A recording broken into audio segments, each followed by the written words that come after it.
The state of the ocean is intrinsically linked to human health. Edward Allison, researcher, claims a new study published on the journal One Earth explores how marine biodiversity conservation, human health, and well-being are connected. The results suggest that marine protected areas can be good for both planet and people. These areas of the ocean are largely recognized by governments as being important for marine conservation. They're protected by putting limits on human activity within and around them. Once a government declares a marine protected area, you usually can't live in it, fish, build a beach resort, start a fish farm, or drill for oil in it. The rules vary from place to place, but the idea is to allow nature to flourish by limiting human activity as much as possible. With plans to expand ocean protection under the UN-endorsed Biodiversity Plan's 30 by 30 target, which aims to protect 30% of the world's land and oceans by 2030, it's important to know how this will affect people as well as nature.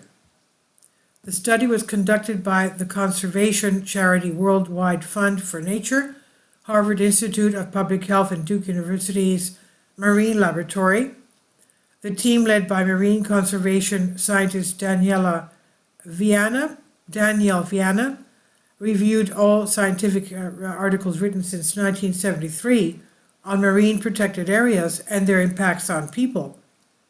They found that for 234 marine protected areas across the world that have been closely monitored, more than 60% show improvements in both nature conservation and human well-being. The study included marine protected areas that do allow sustainable use through management and selective fishing activities.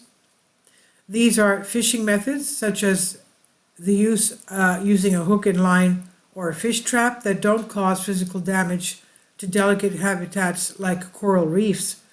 The paper suggests that in most cases, investing in marine protected areas directly benefits health and livelihood of people who live near them.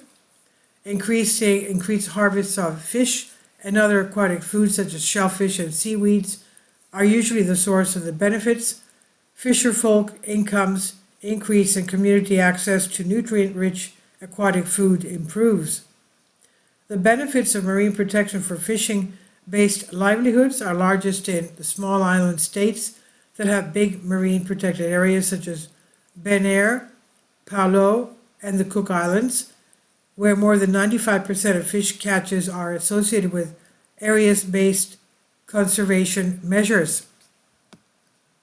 Despite ample evidence that marine protection improved access to aquatic food, the authors found surprisingly few studies that directly measured the impact to human nutrition.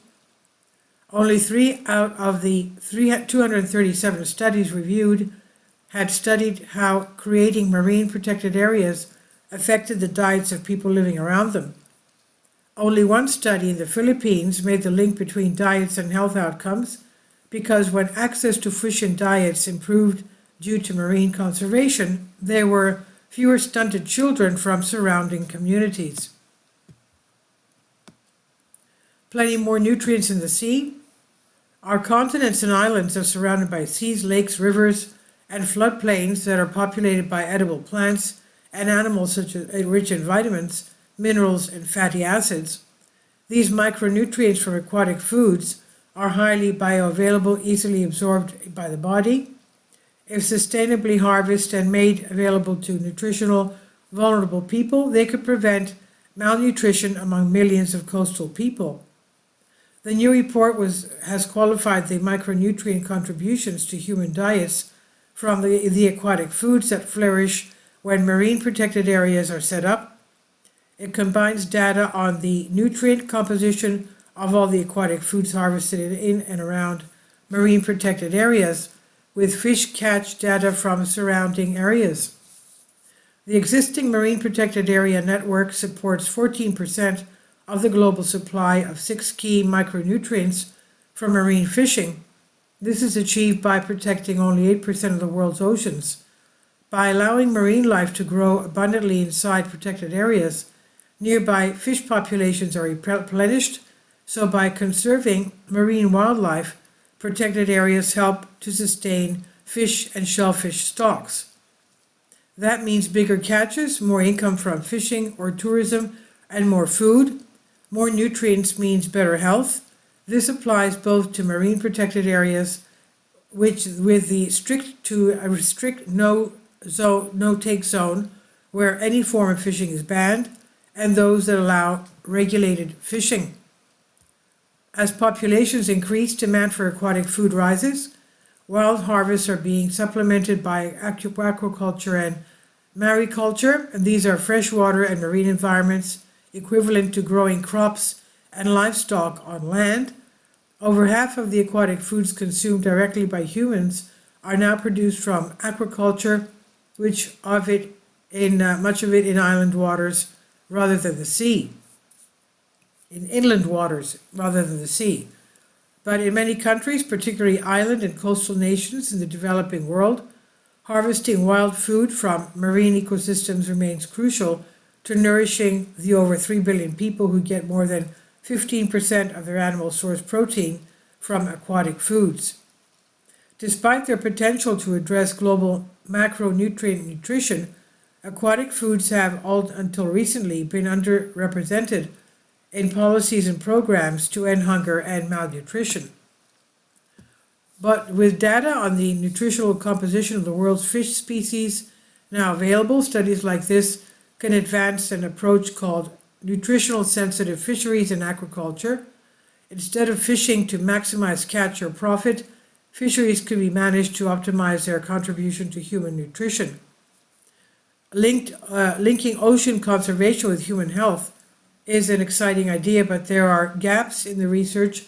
It's not clear who benefits when income from tourism and fishing increases, or whether increased catches get to those that need it most. In the Maldives, for example, more than 80% of the reef fish are consumed by tourists and not the locals.